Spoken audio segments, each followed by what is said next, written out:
So, as we get closer to election night, there is a chance that, much like 2020, we may not know the winner on election night. There could be some chaos and things like that that day that cause things to go out of whack. Now, what am I talking about? Well, Wisconsin and Pennsylvania both have laws on the books that say they can't do anything with the mail in ballots or the absentee ballots before 7 a.m. on election day.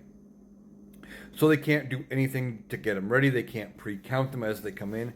They can't, start the verification process. They can't do anything with them till 7 a.m. on election day. And that's part of what caused issues in 2020.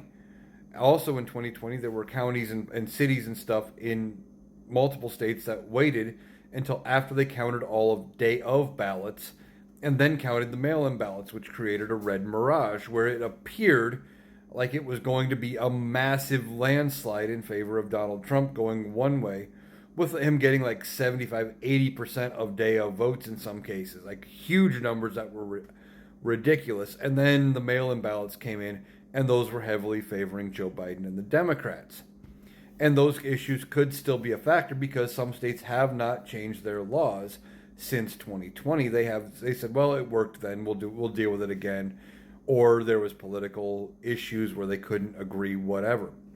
Then you have Georgia, which requires a hand count of all the ballots day of, basically. Now, this isn't a hand count of the votes to see who won. They literally are requiring a hand count to verify that the machines kick out the same total number of votes that they counted by hand.